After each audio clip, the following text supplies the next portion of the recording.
So stay where you are. Do not break the stillness of this moment. For this is a time of mystery. A time when imagination is free and moves forward swiftly, silently. This is The Haunting Hour.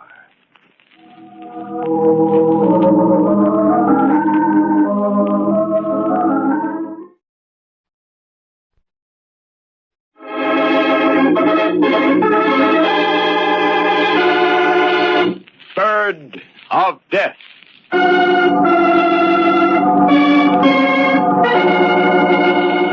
This is the story of a man named Spear, of a bird, a kind of carrion crow, and of a student of birds named Victor. This is also a story of Victor's uncle, Orin, but that comes later. At this moment, we are concerned only with the trio, Spear, Victor, and the bird of death, the crow. Watch this, Victor. I'm going to get him. I wouldn't if I were you, Spear. Got him. No, you just wounded him. He's getting away.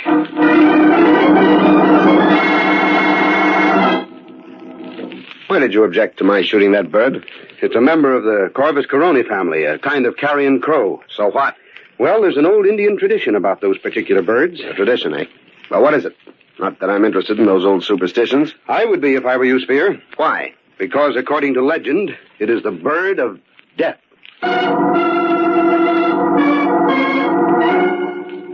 This is also the story of Victor's uncle, Orin, a man with a different kind of interest in birds, an interest that often took him and Spear to a certain marsh.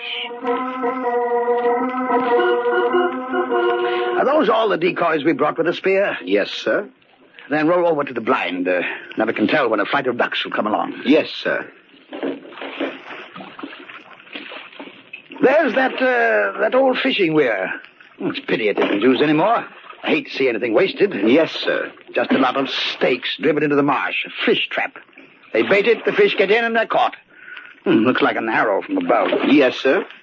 I'm glad we put the decoys around it. It's a natural place for them. Makes the setting perfect. No duck will be suspicious of it. Yes, sir. You stop that infernal yes, sir. Can't you say anything besides yes, sir? Yeah, of course, Mr. Orin. Anything you wish. You know, you're too agreeable today, Spear. Too agreeable. There's a streak of cussedness in you. It's usually right beneath the surface, but you're covering it up today. You're covering it up real well. What's up?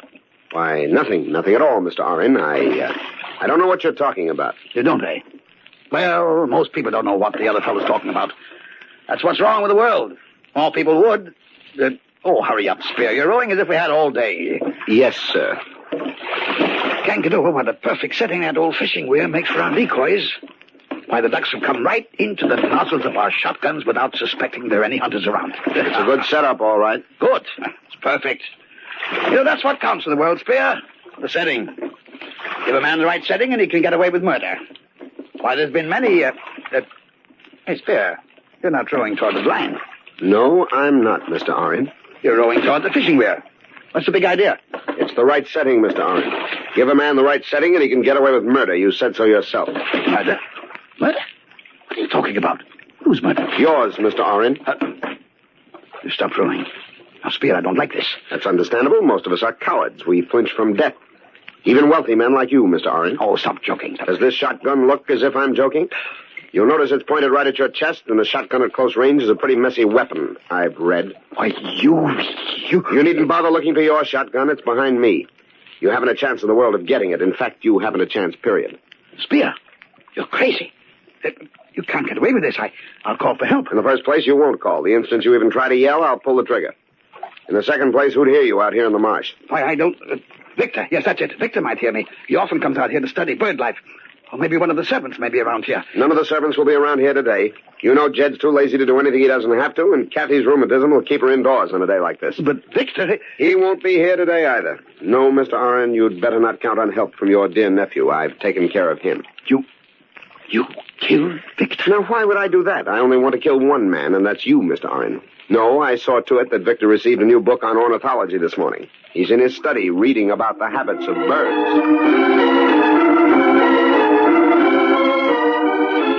The habits of birds.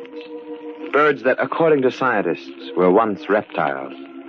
But according to science, man was also once a reptile.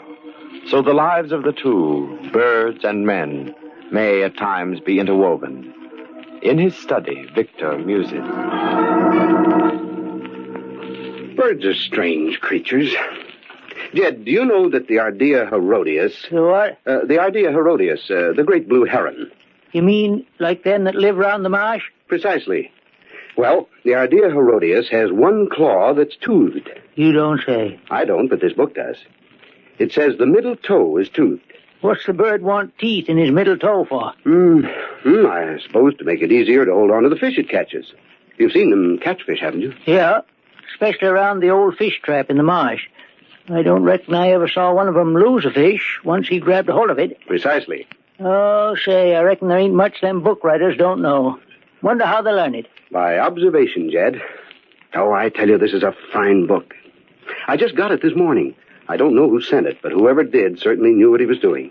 It's a remarkable book. You ought to read it. Yeah, I ain't no hand at book reading. To think that a man like you or me, could learn so much about ornithology. About what, Mr. Victor? Ornithology, that's the scientific name for the study of bird life. Oh. And he learned it the right way, by watching birds in their native habitats. Yeah? The what? Where they live. What do you want to do that for?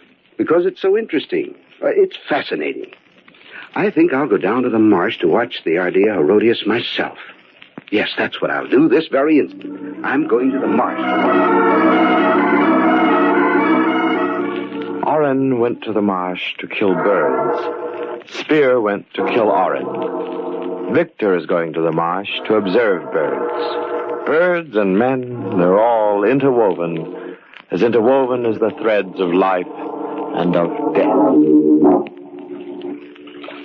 But why do you want to kill me, Spear? You've been my secretary almost 10 years. I've paid you well, haven't I? I've been good to you, haven't I? But not as good as I'm going to be to myself. Why, I even made a provision in my will for you. But not as big as the provision I've made in it. As you've made? What are you talking about? I've destroyed your will and substituted one to fit my own ambitions. I'm going to inherit quite a piece of your estate. So you won't get away with it? You'll be found out. Do you think so? How many years have I been signing your name to letters? About 8. Has anyone ever detected that it isn't your signature? Fine. No, that is... Exactly. No one will ever suspect the will is a forgery. Simple, isn't it? But it is never simple, Spear. You're quite philosophic for a man who is about to die. But you overlook the fact that I've planned this carefully for 5 years. I know every detail of what I'm going to do. There isn't a chance of a slip-up. The perfect crime, eh? Yes, I suppose you can call it that. Everything will go just as I planned it, Mr. Oren. With your money, I'll be on Easy Street the rest of my life. I'm not dead yet. I'll take care of that in a moment, sir. There are easier ways of making money, Spear. I like this way better. Incidentally, that's where you're going to be buried, Mr. Oren. Over there at the fishing weir. Take a good look at it. Not every man gets a chance to see his future grave. No, not every man gets a chance to see his future grave. But every man has his own hopes of averting, or at least delaying, death. Other people may inadvertently help him. For instance, right now at Oren's house, Kathy, the housekeeper, is saying... Jed, where's Mr. Victor? In his study, I reckon. You reckon. Oh, never seen such a man for not knowing nothing. Well, ain't he in his study? No, he ain't. Would I be asking if he was there? No, I don't reckon you would. Oh, there you go, reckoning again. Can't you give a body a straight answer? What do you always want to be picking on me for, Kathy? I ain't no nursemaid to know where everybody's at all the time. Now, Jed, you keep a civil tongue in your head. Land of Goshen, you think a body said something outlandish to you. All I asked... All you asked was if I knowed where Mr. Victor is, and I said... Say, I just remembered. He said he was going out to the marsh to see... Just what I thought. He's going out to see if he can get a look at some of them wild birds he's so crazy about. Oh, I might have known it. That man'll be the death of me yet. Well, what you carrying on like that for? Can a man go for a walk to the marsh without you raising a ruckus? Not without his Mackinaw on a raw day like this, he can't. Ah, that poor boy'll catch his death of cold. Goshen, I don't know what folks would do if I didn't look after him. Now, you get Mr. Victor's Mackinaw and take it to him right this minute. Oh, Kathy, if he didn't take it himself, maybe it's 'cause he don't want it. Jed, you do like I say. You take Mr. Victor's Mackinaw to him right this minute. If he had my rheumatism, he'd know better than leaving it behind. But how am I going to know where he's at? You just said yourself he was going to the marsh. Well, you go there, too. Keep looking till you find him. Oh, all right. Don't get het up about it. I reckon all I do around here is go traipsing around following you.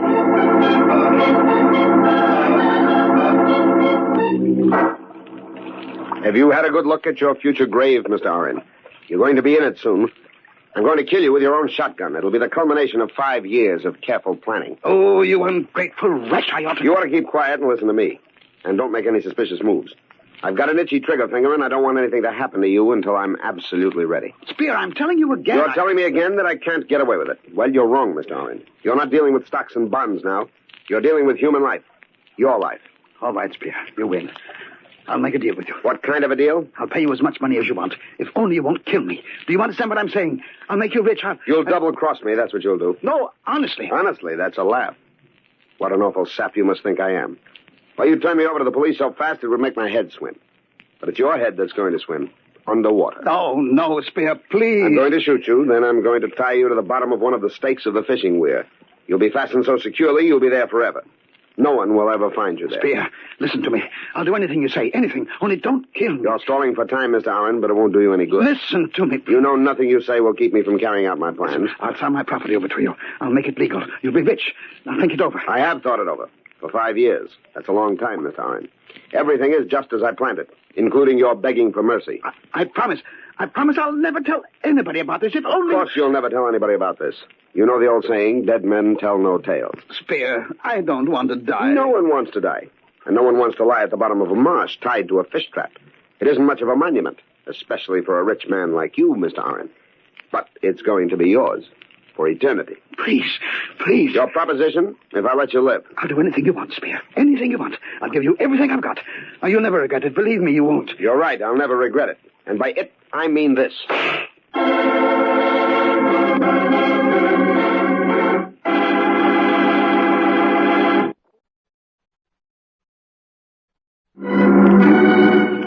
This is the story of Spear and a gun which he fired twice.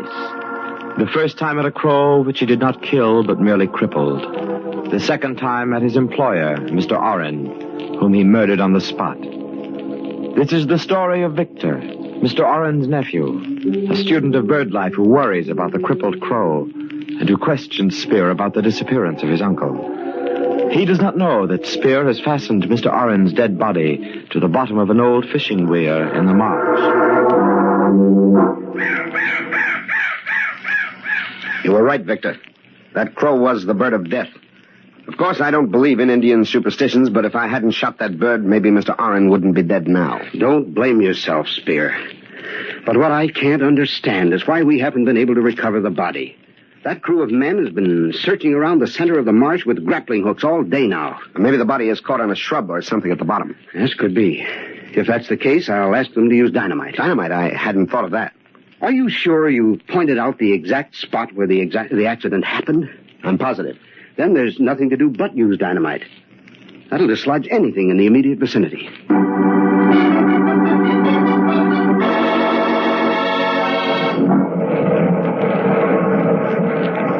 Been using dynamite and still no sign of Uncle's body. I'm just as sorry about that as you are, but as I said before, it's probably wedged between some shrubs or rocks down at the bottom. These old marshes are full of them, you know. Yes. I know how you must feel, Victor, but please bear in mind it isn't easy for me either. I can understand that, your having been with him when it happened. I'll never forget it. It was terrible. Last night I dreamed about it. I felt the water closing over me as I surface dived the last time trying to find him. My hands searched in vain. I could feel the water suffocating me, and then I awoke drenched in cold sweat. Oh, if only I could have saved him. Don't blame yourself, Spear. You did everything you could. It's too bad Jed and I didn't get here about 5 minutes sooner. Then we could have helped. Yes, it's too bad. I can't get over an experienced hunter like Uncle capsizing the boat. Well, as I told you before, he was so anxious to get the duck he'd shot, he leaned way over the gunwale as he reached for it. He leaned too far. The boat turned over, plunging us both into the water. Yes, you told us about that. I tried to get him to stay in the blind while I rowed out and retrieved the bird, but nothing would do but for him to get into the boat with me. I asked him not to. Why? Why what? Why did you ask him not to get into the boat with you? Well, I don't really know, only... Only you had a premonition. Is that it, Spear? Well, no, that is not exactly... only there was no necessity for both of us going after the duck. I could have gotten it myself. I always have in the past when we went hunting together. But this time, things worked out differently, eh, Spear? Yes, this time things worked out differently. Maybe things like that are planned. What do you mean? Oh, fate, destiny, you know, that sort of thing. I believe everything happens according to plan. Everything.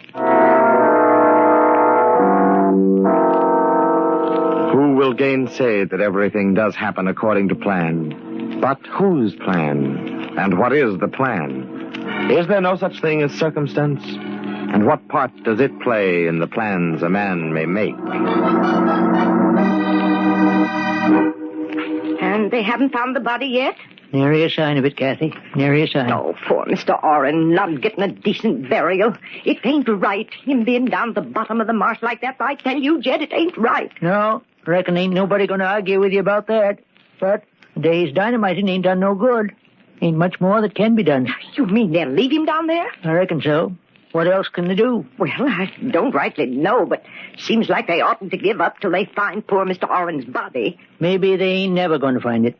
Why? Maybe it just wasn't meant to be found. Oh, Jed, you don't make no sense. No, lots of things don't make no sense if you ask me. Things like what? Well, I don't rightly know how to put it, but some things just don't add up. Oh, land of Goshen, Jed, you're going to drive me plumb crazy with that kind of talk. What things don't add up? Well, it's like this, Kathy. You recollect you sent me out to the marsh to find Mr. Victor and give him his Mackinaw? Of course I recollect. Well, I done like you told me to. I found him moseying along toward the marsh, reading one of them books that he got the very day of Mr. Orange's accident. I know all about that. Yeah, but here's what you don't know.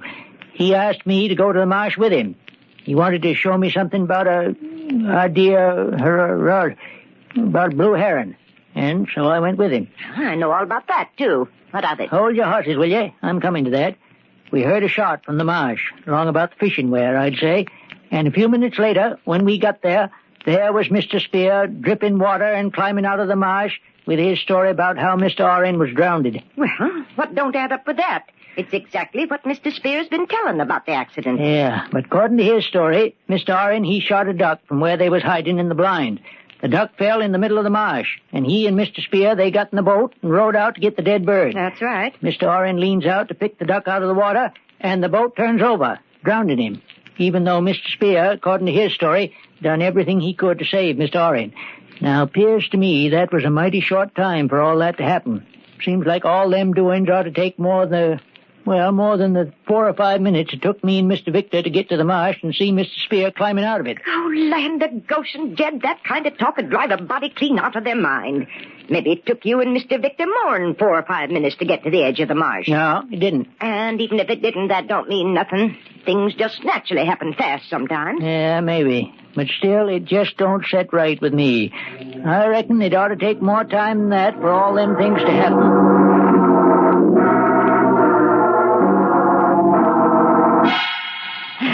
So they stopped dynamiting her. Yeah, Kathy, Mr. Victor finally give it up.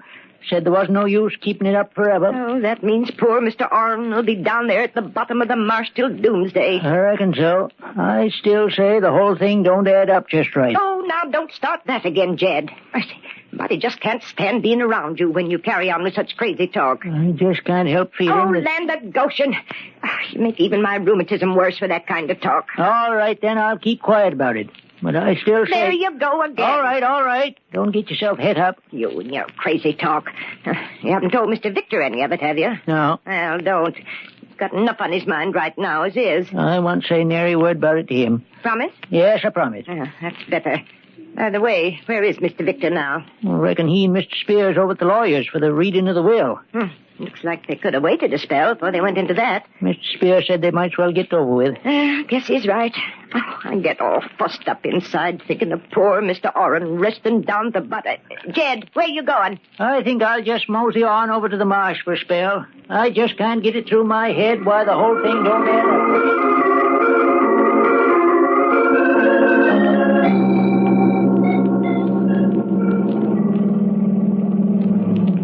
Believe me, Victor, the contents of the will are as much of a surprise to me as they must be to you. I thought Mr. Oren would remember me, but I didn't dream he would leave me the bulk of his estate. Neither did I. I'm sorry if it upsets your plans in any way. My plans?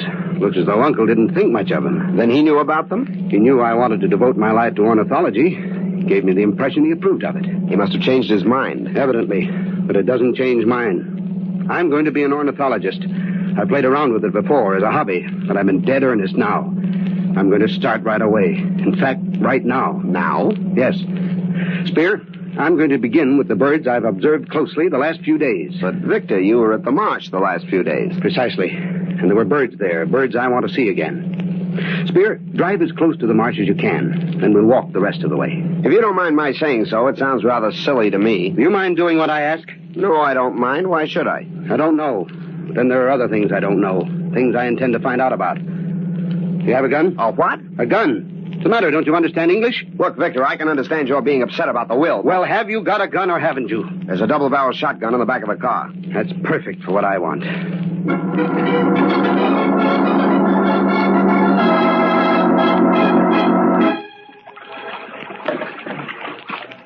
Now, row out to the middle of the marsh, where the accident happened. Very well, if that's what you want, but it seems rather That's silly. what I want. Okay.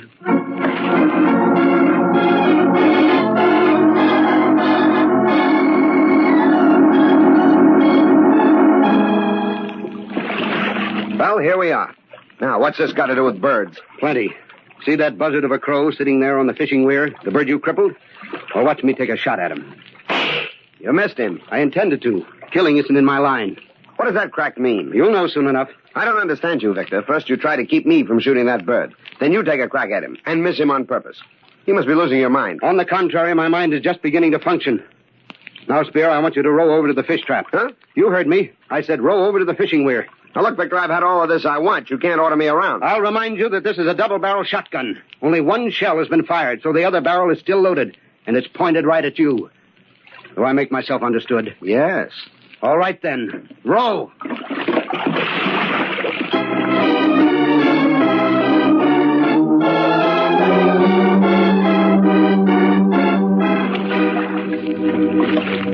Edge the boat over a little, Spear.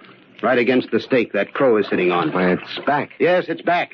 Back on the same stake it's been sitting on for 3 days now. It just sits there and stares hungrily straight down into the water. Well, what of it? That bird is a scavenger, Spear. It isn't here to catch fish like the other birds.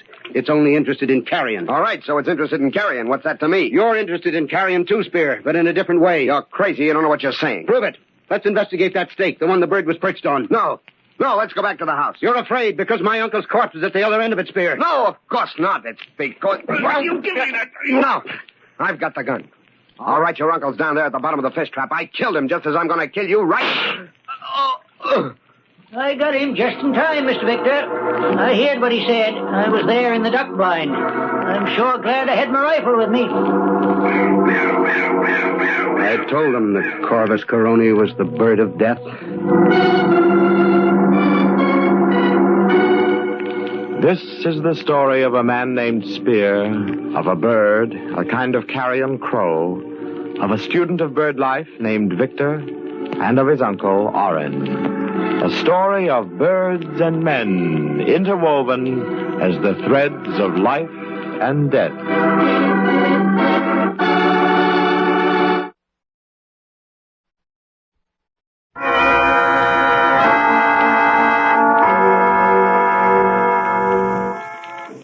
From shadows and stillness, mystery weaves a spell of strangest fascination, charging the mind with doubts and fears. For mystery is a strange companion, a living memory in the haunting hour.